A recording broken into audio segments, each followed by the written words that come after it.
My girlfriend said, "You spend too much time with your niece. She's not your daughter." My niece was 7 and her parents had just died in an accident. I was her legal guardian. I said quietly, "You're right, she isn't my daughter. She's my responsibility." Then I filed for full custody and removed my girlfriend from my emergency contacts simultaneously. When social services called her for a reference check. Original post. 31 male. Need to get this off my chest because the last 3 weeks have been the hardest of my life, and the person I thought would be standing next to me through it just revealed who she really is. My older brother and his wife died in a car accident on a Tuesday evening. Some guy ran a red light, doing 60 in a 35. They were coming home from picking up a cake for my niece's school bake sale the next day. She's 7. Was sitting at home with a babysitter waiting for her parents to come back with a cake shaped like a unicorn. They never came back. I got the call at 9:47 p.m. I was at my girlfriend's apartment. We've been together 2 years. I'll spare you the details of that night, because honestly, I don't remember most of it. What I remember is showing up at my brother's house at midnight and my niece running to me in her pajamas asking where mommy and daddy were, and me having to sit on the floor of her bedroom and figure out what the hell you say to a 7-year-old. My brother had a will. Surprised me. Honestly, he was only 34, but he'd set it up right after my niece was born. I was named legal guardian. There was no question, no fight with anyone over it. Their house had a mortgage, but also had life insurance that would cover it. There was a small life insurance policy for my niece's care, enough to keep her stable, not enough to make anyone rich. About $180,000 total after everything's settled, held in a trust one manage until she's 18. So within a week, I moved out of my 1-bedroom apartment and into my brother's house. I took a leave of absence from work. I'm an electrician for a commercial contractor. My foreman was cool about it. I enrolled in grief counseling for both me and my niece. I started learning how to braid hair from YouTube at 2 a.m. I burned mac and cheese 3 times before I figured out you actually have to watch it. My girlfriend, let's just call her what she is at this point, my ex, was supportive for about 5 days. And I'm putting that in quotes because her version of support was texting me, thinking of you, once a day and showing up on Saturday with takeout, and then getting annoyed when my niece wanted to eat with us instead of in her room. Yeah, she suggested a 7-year-old orphan eat alone in her room so we could have a date night. I let that slide. I shouldn't have, but I was running on 4 hours of sleep and grief brain, and I just didn't have the energy. Then the comments started. You know, my co-worker's cousin took in her nephew, and she said it basically ruined her 20s. Have you thought about whether your parents could take her instead? They're retired, right? I just feel like we never have alone time anymore. This was 2 weeks after my brother died. 2 weeks. My niece was still waking up screaming for her mom every night. I was sleeping on a sleeping bag on her bedroom floor because she couldn't be alone. And my girlfriend was upset about alone time. But the moment was last Thursday. My niece had a rough day. Her school counselor called me and said she'd had a breakdown during class. Another kid said something about Mother's Day coming up. I left the job site mid-shift to pick her up, brought her home, made her a blanket fort in the living room, put on Moana, sat with her while she cried herself to sleep on my lap. My girlfriend came over that evening, saw me on the couch with my niece asleep on me, still in the blanket fort, and said, and I quote, "You spend too much time with her. She's not your daughter. You're 31. You're acting like a single dad, and that was not the plan." The plan. She said the plan, like my brother dying, was an inconvenience to her 5-year relationship timeline. I looked at her. I looked at my niece. And I said, real quiet because I didn't want to wake her up, "You're right. She isn't my daughter. She's my responsibility. And right now you're not." She did that laugh. You know the one, the disbelief laugh that people do when they're not actually finding anything funny. So you're choosing a kid over your girlfriend? I'm choosing a kid who has nobody else over someone who's showing me she can't handle that. She grabbed her purse, said, "When you come to your senses, call me," and left. I didn't call. Instead, I did 2 things that night after I put my niece to bed. First, I had already started the full legal custody process. My brothers will name me guardian, but the court still has to formalize everything, do home studies, the whole 9. I called my attorney the next morning and made sure every single thing was airtight. Made sure my documentation was clean. Second, I went through every emergency contact form, every medical form, every school form, anywhere my girlfriend was listed, and removed her. Doctor's office for me, my niece's school emergency pickup list, my phone's emergency contacts, everything. Took me about 20 minutes. Should tell you something that it only took 20 minutes to erase her from the important parts of my life. Here's where it gets interesting. Part of the custody process involves social services doing a home study and reference checks. They talk to people in your life to make sure the child is going to a stable environment. My attorney had submitted my reference list weeks ago, before the breakup, and my girlfriend was on it. The caseworker called her. My girlfriend, sorry EX, told the social services caseworker, and I am not exaggerating, that she had concerns about my ability to balance personal relationships with childcare responsibilities and that I had become obsessive and isolated since taking on the child. The child. She called my niece the child. My caseworker flagged it. Called me in for an additional meeting.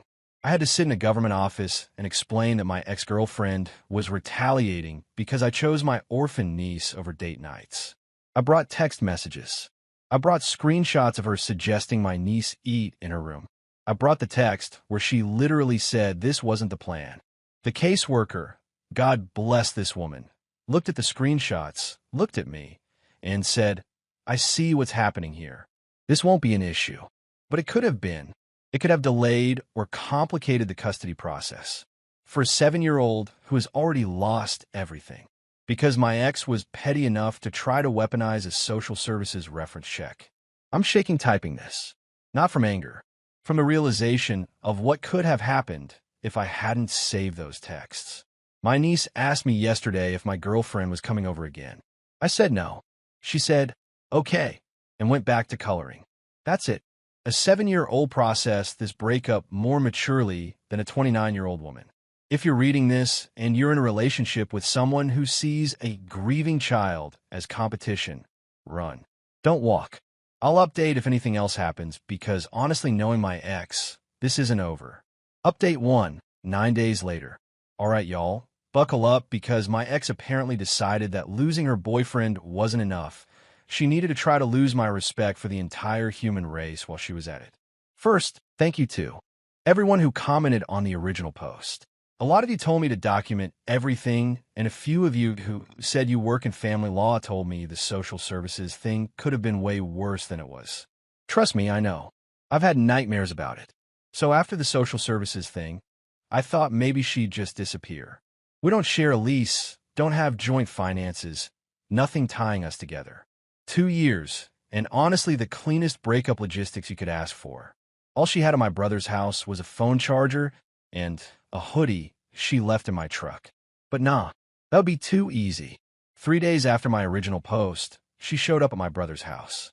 Didn't call, didn't text, just pulled into the driveway at 6 p.m. on a Tuesday. My niece and I were in the middle of making tacos. It's become our Tuesday thing. She picks the toppings, I handle the stove. She's in charge of cheese distribution, which means everything gets approximately 4 pounds of shredded cheddar. Doorbell rings. I open it. There she is with a gift bag. I brought something for your niece. Can I come in? Now look, I wanted to believe this was genuine. For about 0 0.4 seconds. But the gift bag was from that expensive boutique at the mall, the one she shops at for herself. And she was dressed up. Full makeup, nice outfit. This wasn't a woman coming to apologize. This was a woman coming to perform. Now's not a good time. I just want to give her this and talk to you for 5 minutes. My niece yelled from the kitchen. I asked that the pizza guy.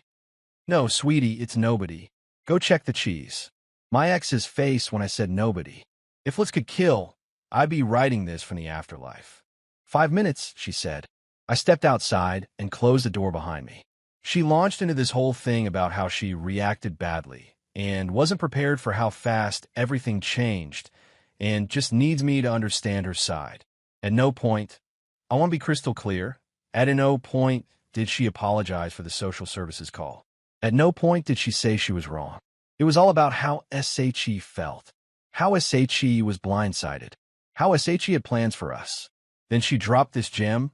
I talked to my mom about it, and she agrees that you're taking on too much. You're not equipped to raise a child alone. My mom said, your mom is not part of this conversation. You try to sabotage my custody case. I didn't sabotage anything. I was being honest. They asked for my opinion, and I gave it. You told a caseworker I was obsessive and isolated. You are isolated. You don't go out anymore. You don't see your friends. My brother died 8 weeks ago. I'm raising his kid. What exactly do you think my social calendar should look like right now? She started crying. And here's the thing. 6 months ago, those tears would have wrecked me. I would have folded. But something shifted in me when I became responsible for another human being. I could see the tears for what they were, a tool. Not grief. Not remorse. A negotiation tactic. I think you should go. You're going to throw away 2 years because of this? You threw it away when you called social services and tried to make me look like an unfit guardian. She left the gift bag on the porch. I opened it later. It was a $60 stuffed unicorn. My niece already has about 30 stuffed animals, most of them from her parents. I donated it to the children's hospital. Felt right. But wait, there's more. The following weekend, I'm at the grocery store with my niece. She's sitting in the cart doing her thing, pointing at every cereal box with a cartoon on it, explaining to me very seriously why Lucky Charms are the most important food. We turn the corner into the frozen aisle, and there's my ex. With her mother. Her mom spots us first. And this woman, who I've sat across from at Thanksgiving dinner twice, who once told me I was the best thing that happened to her daughter, looks at my niece in the cart and says, loud enough for people to hear, "That poor little girl. It's just so sad what's happening to her." My ex grabbed her mom's arm, and they walked away, but the tone. What's happening to her? Like I was the tragedy. Like me raising my niece was some kind of abuse. My niece looked at me and said, "That lady was weird." And honestly, perfect read, kid. That's when I called my attorney again. I told him everything. The showing up unannounced, the grocery store incident, the social services sabotage. He said the magic words. "Do you want to cease and desist?" Yes. Yes, I did. The cease and desist was sent on a Monday. Standard stuff. No contact, no showing up at my home, no discussing me or my niece with any agencies or institutions. Her response was to have her mother call me. Not her. Her mother. At 8 a.m. on a Wednesday. I let it go to voicemail. The voicemail was 4 minutes long. The highlights. I'm tearing the family apart. We're not family. Her daughter gave me the best years of her life. She's 29, so the best years were 27 to 29 apparently. I'm going to regret this when that little girl becomes a teenager and I can't handle it. I should think about what my brother would want, ma'am. My brother would want his daughter to be safe, and he'd want you to stop calling me. I saved the voicemail. Of course I saved it. At this point, I've got a folder on my phone called Receipts, and it's getting thick. My attorney sent a second letter. This time to the mother, too. Here's the part that actually matters, though, and it's not about my ex. The home study went perfectly. My caseworker came, saw my niece's room. Same room she's always had. I didn't change anything except adding a night light she picked out. It's a little moon, saw the fridge stock, saw the school enrollment, saw the grief counseling receipts, saw my work schedule that my foreman adjusted so I could do school drop-off and pick-up. She told me, not officially, she was careful about that, but she told me things were looking very good. That my niece was clearly bonded with me, clearly safe, clearly cared for. I sat in my truck after that visit and cried for 20 minutes. First time I cried since the funeral. Not because I was sad, because I was so goddamn terrified it might not work out, and someone finally told me I was doing okay. My niece is doing better. Not good. Better. She still asks for her mom sometimes. She still has bad nights. But she laughed at dinner last night. Real little kid belly laugh because I accidentally dropped the taco directly onto my lap and said, well, now my shorts have dinner. First time I'd heard that laugh in weeks. More updates if the X circus continues. Hoping the cease and desist sticks, but honestly, I know these people. Update 2, 16 days later. Final update because honestly, I'm tired of giving this situation real estate in my brain, and I'd rather use that space for remembering which day is library book return day. It's Wednesday. I've been told 3 times by a very serious 7-year-old. So, the cease and desist worked on my ex. She stopped contacting me directly, but apparently she decided to take a different approach, and this is where it gets genuinely unhinged. She started telling people, mutual friends, acquaintances, anyone who would listen, that the reason we broke up was because I chose to become a father figure and completely changed as a person, and that she's grieving the relationship and just trying to get closure, framing herself as the victim. Classic move. And honestly, some people bought it. I lost 2 friends over this. A couple we used to hang out with who told me I was being really cold and could have handled the breakup with more grace. More grace. My brother is dead, and I'm supposed to break up with more grace. I let those friendships go. Didn't fight it, didn't explain myself. If someone hears his brother died and he's raising his orphan niece, and their takeaway is, but he was mean to his girlfriend about it, those aren't my people. But here's what my ex didn't count on. The rest of our friend group isn't stupid. My buddy, known him since college, real one, called me and said, "Hey, your ex is telling anyone who will listen that you abandoned her because of her niece. I just want you to know, I told her to her face that she should be embarrassed. Didn't ask him to. Didn't know he did it until after." That's a friend. Then my coworker, another solid dude, told me that my ex had somehow gotten his number, probably from back when we all went to a barbecue together, and texted him asking if I was doing okay and whether I seemed overwhelmed. He screenshotted it and sent it to me with, "Bro, is she trying to build a case or something?" That's exactly what she was doing.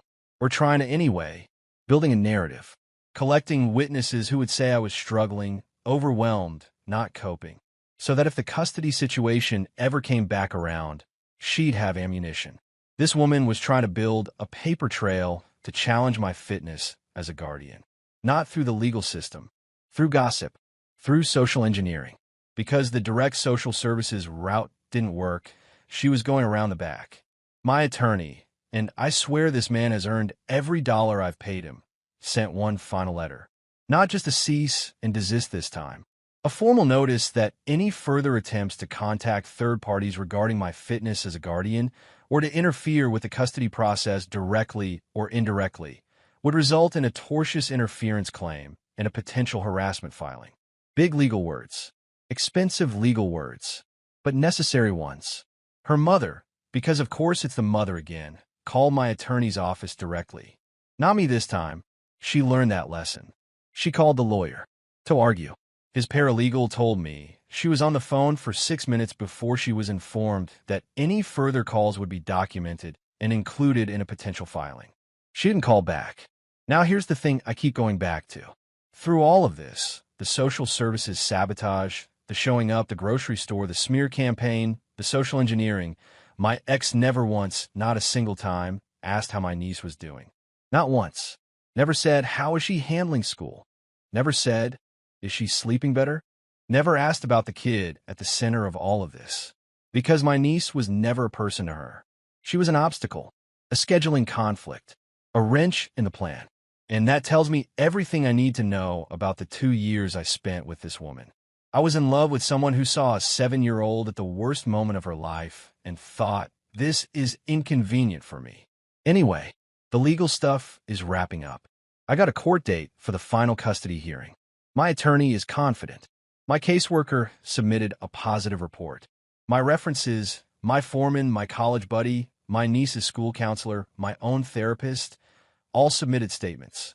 The judge will review everything, and barring something completely unexpected, the formal custody order will be granted. My ex will not be a factor. Her social services comment was noted in the file, alongside my evidence that it was retaliatory. My attorney made sure of that. It actually worked in my favor. Showed the court I was proactive about protecting my niece from unstable influences. Ironic. The cease and desist plus the legal threat finally did what common decency couldn't. I haven't heard from my ex or her mother in 11 days. Longest streak since the breakup. My attorney said that usually when people go quiet after a legal threat, they stay quiet. They bluff loud and fold quiet, is how he put it. I still lost those 2 friends. That stings a little, not gonna lie. But my college buddy checked in on me 3 times this week. My foreman gave me a permanent schedule adjustment, so I can always make school pickup. My neighbor, older lady, been on the street for 30 years, knew my brother, started leaving banana bread on my porch every Sunday with a note that just says for the chef and the sous chef. My niece thinks she's the chef. I don't correct her. Last Thursday, my niece had a parent-teacher conference. I went, sat in one of those tiny chairs. Her teacher showed me her work. She drew a picture of her family. It was her parents in the sky with angel wings and me next to her holding her hand. She drew me way too tall and gave me purple hair for some reason, but we were both smiling. I put on the fridge, right in the center. A couple days ago, she asked me if I was ever going to get a new girlfriend. I said I didn't know. Maybe someday. She thought about it for a second and said, okay, but she has to like tacos. I told her that was a completely reasonable requirement, and we shook on it. I'm not going to pretend everything is fine. It's not. I'm 31, and I'm raising a 7-year-old who lost her parents. And some nights, after she goes to bed, I sit on the back porch, and I don't know what I'm doing. I miss my brother so much it's physical. I'm terrified I'm going to mess this up. I'm learning as I go, and the learning curve is vertical. But I'm here. She's here. The custody is almost finalized. The tacos are improving. The cheese distribution remains aggressive. And the only person who tried to take this from us is now legally required to leave us alone. My brother picked me for this. I won't let him down. That's it.